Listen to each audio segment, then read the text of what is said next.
Hey everyone, welcome back to Ragtag Stacking. In today's video, I want to talk a little bit about the different sizes of silver that you can purchase, and the different entry points you can find yourself getting in on. Now, there are some people that only stack certain sizes. Some people that just stack the 1 ounce American Eagles. Some people just stack the biggest that they can get for the lowest premium. But there are different pros and cons to the different sizes. And starting at the smallest one, what I consider the fractional silver in my stack is junk silver, constitutional silver. Now, this is the fractional silver that I have. There is fractional bullion silver, where it's quarter ounce coins, half ounce coins, but those do carry a heavier premium. Just like with the gold, once you go lower than the 1 ounce and get into the fractional, you start seeing those premiums go up. So yes, you can get fractional bullion, but you will be paying a higher premium. And recently, you're seeing some higher premiums on the junk silver as well. You can get American and Canadian. As you can see, there's a Mercury dime here, and this is a Canadian dime, and that's the Blue Nose ship on there. So those are dimes. I grabbed a roll of Kennedys to throw out here. Again, I have some American and Canadian half dollars as well. So your Kennedys, Walkers, Franklins, Barber half dollars. This is a big version of a quarter that you can get, but you can also get a Washington quarters and Standing Liberty quarters as well in your junk silver sizes. And like I said, they were historically at cheaper premiums, but just recently I've been seeing, when looking to buy and looking and watching other people's videos, that the premiums seem to be going up on the junk silver. But yes, obviously silver is going up across the board, but junk was always somewhere that you could go to get those low premiums, but those seem to be slowly dwindling. The gap seems to be closing. And yes, junk silver, constitutional silver, that's, in the prepping community, that's one of the major ways they like to stack, because, if a bartering system does come back into popular use, then, the fractional sizes will be easier to get the exact amount you need without having to make every single purchase with a 10-ounce bar. You have your options here with the fractional. And just judging by everyone's habits and what you see in the community, I'm pretty sure that the 1 ounce size is probably the most popular, whether it be in coin or round. And I know a lot of people's favorite mint is the Perth mint, and that is it. That's my favorite mint. Even though I live up in Canada, the Royal Canadian Mint does have really nice products, and I like that they have Mint Shield. I think the Perth mint just has a higher batting average. They have more products that I like the design of, and that's not to put the Royal Canadian Mint down or anything, but I do think that the Perth mint is the best mint as far as coin design and coin quality. And for a lot of stackers, the 1 ounce is their starting point. For a lot of gold stackers, the 1 ounce gold is the highest that they would go. For silver, the 1 ounce is probably the lowest they would go. Some people don't like junk, and again, some people don't want to pay the premiums on the fractional bullion stuff. So the 1 ounce is their floor. That's the lowest they'll go. And it does carry a higher premium compared to some of the bigger stuff.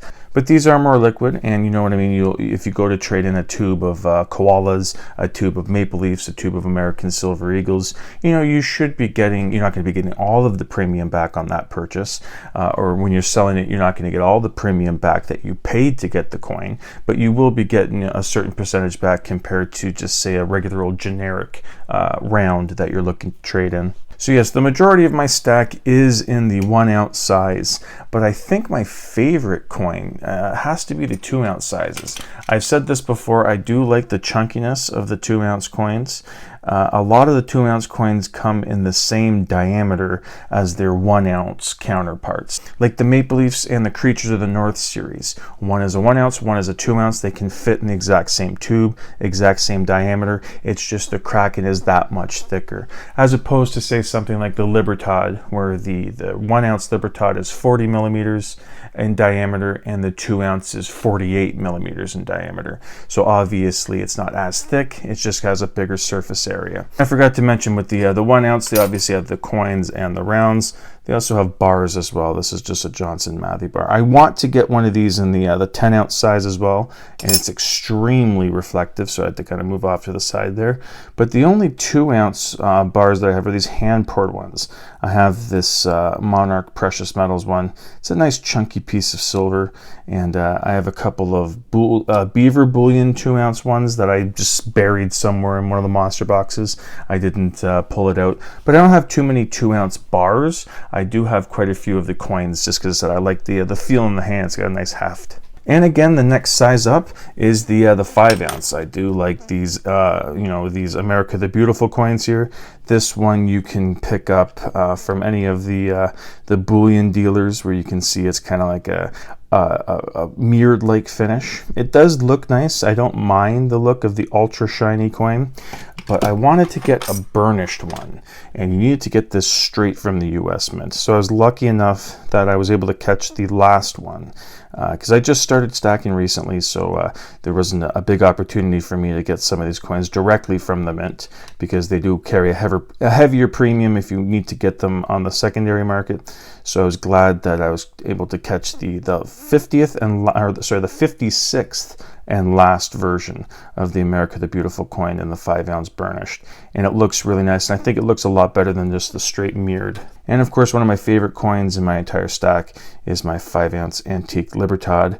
It's a bit chunkier than some of these ones, just the diameter is a bit smaller, so they made up for that in the chunkiness of it. But I do love the Antique Libertad here. And just like with the other sizes, the 5 ounce does come in bar form as well. And I just have 2 of these 5 ounce Sunshine Mint bars. And I just ordered another 5 ounce coin. It's actually a round, actually. It's a 5 ounce round that's going to be coming in. Hopefully that will be in early next week, because I'm really excited about that design. And the next size up, I actually don't have a coin version of yet. Like with the 5, the 2, and the 1s, I have one of each where it's the round and the bars. In this size, I just have it with bars. And I have a couple of these size, and that is the 10 ounce. This one here is an Academy Stacker bar. It's really, really nice, and as you can see, you'd be familiar with this side of it where it's got that swirl, and you can go in. It's actually minted by the Scottsdale Mint. So yes, Academy doesn't make any silver anymore, but I do like this stacker version. And obviously Scottsdale has these stackers where it's this design as well, but so does TD Precious Metals. TD Precious Metals, their stacker bars have this swirl and minted by Scottsdale Mint. So I'm assuming that the Scottsdales and the Academy and the TD Precious Metal stacker bars will all fit on top of each other, because they're all made by the Scottsdale Mint. And as far as a 10 ounce coin goes, there's a couple that I have my eye on that I wouldn't mind picking up. If I can find one of the Queen's Beast 10 ounce coins for a decent price, I wouldn't mind picking up one of the dragons, but also kookaburras. I like the look of the kookaburras, and I have seen those in the 10 ounce sizes as well. That'd be another one that I would like to pick up. And lastly, this is the biggest coin that I have. I'll touch on some other sizes to go up, but I won't have any visual examples of them. The biggest size that I have is this 500 gram bar. It is the half a kilo. It's from the Germania Mint. Like that, it kind of feels like a really heavy, narrow deck of cards or something like that. And you can just slide it out, and it's a nice chunk of silver. As I said, I like the look of the Germania Mint seal up there, and yeah, I like putting it just back in this little box here. And I like the Germania Mint's products. I wouldn't mind getting one of each size that they have. I don't think I've seen a 1 ounce version of these. Correct me if I'm wrong down in the comments. But I have seen a 100 gram. I've seen a 5 ounce, a 10 ounce. Obviously, this is the half kilo of the 500. They have the full kilo. If I'm definitely going to get at least 1 kilo bar. I thought for the longest time that 10 ounce was probably going to be the highest that I would go. But the good thing about going a little bit higher with the bars is you are going to be getting that little bit more of a break on premiums. The higher you go with the silver, the less you're going to be paying in premiums. And again, the higher you go, with the kilo being just over 32 ounces, the higher you go, you can pick up a 100 ounce silver bar. Now, I don't have personal experience for it. Obviously, I don't have the kilo or the 100-ounce size, but I have heard people's concerns about talking about the liquidity of those bars. It might be a little bit harder if you're looking to sell it, to find a suitor, to find someone that is looking to get it. You could go to your local coin shop, obviously, to sell it, but there have been people talking before with experience in selling their bars that the 100-ounce or the kilo bars, a lot of times they have to sell below spot.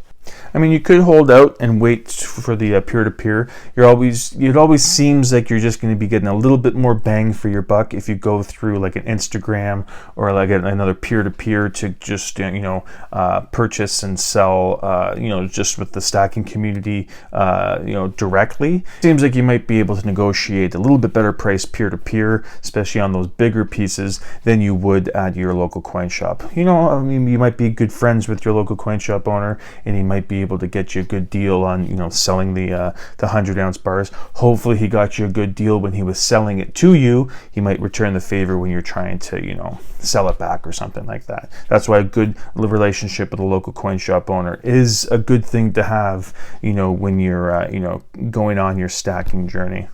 And then there are 1,000-ounce bars. I don't know if I've ever seen a 1,000-ounce bar on somebody's channel. That's a huge amount of silver. Those are primarily, I think, for the industrial sector. I'm sure that stackers will be able to get their hands on it, but again, that's another big liquidity issue because it's tens of thousands of dollars into the one piece of silver there with the 1,000 ounces. So it might be a bit harder to move, might be a bit harder to get your hands on because the higher you go, I think once you get to that 1,000 and above, you can still get bigger bars, but for the most part, it's for the industrial sector.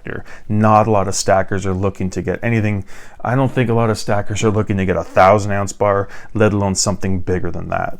And I failed to mention it when I was on the kilo size, how I would like to get a kilo, and that's probably going to be the highest I will go. I don't see myself going to the 100-ounce bars, and that's either going to be a kilo bar, like with the Germania, or like with the 10-ounce coin. I wouldn't mind picking up one of those kilo kookaburras or a kilo Perth Mint product, because I have seen that they have some kilo coins. But if you are going to be looking to get a 10-ounce coin or the kilo coin or something like that, the premiums will be a little bit higher on that than say just picking up a regular 10-ounce bar or a kilo bar, cast bar, just because a lot of these are generic stuff. It's something that's mass produced, it's easy to go along with. The 10-ounce ones, that's a specific die that they need to cast. For a lot of them, it's different each year. For like the kookaburras, the design changes, so it's not like they can just keep the design and just keep spitting them out year after year.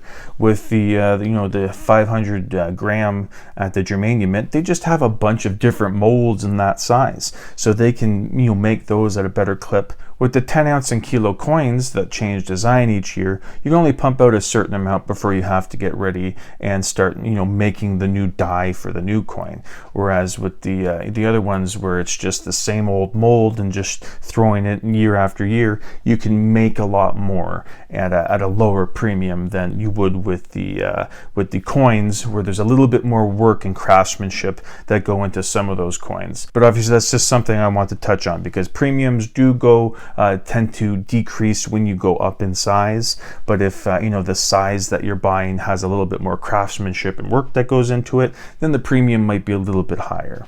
But yeah, that is just something I want to talk about today, because there is plenty of sizes of silver that you can get into, and I'm sure there are some private mints or some people that just hand pour silver themselves, that there are definitely more in between sizes that are out there floating around. Again, especially with people that do pours themselves, you can see some like 6.7 ounces or something like that, or 11.2 ounces. It's just they have to weigh it just to see exactly what it is. Those are cool pieces, and a lot of it is with peer-to-peer, buying it off someone that's just doing the hand pours. If you're into that, if you like the hand poured stuff, definitely check out different auctions on YouTube. There's a good way to pick those up, and Instagram. You'll see plenty of them on Instagram.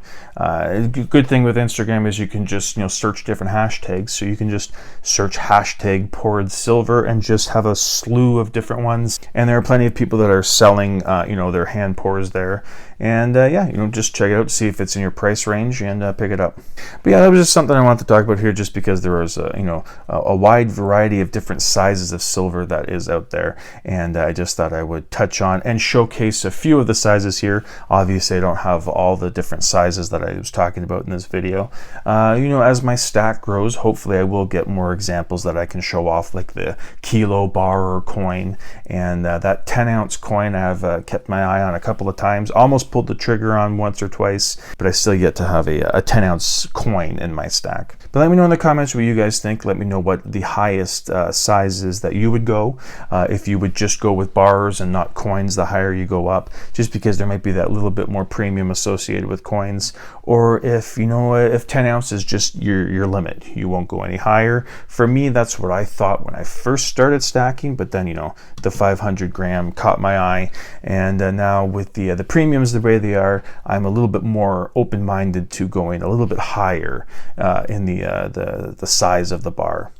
But anyways, that's it for today's video. Thank you so much for watching, and hope you come back for the next one. Thank you.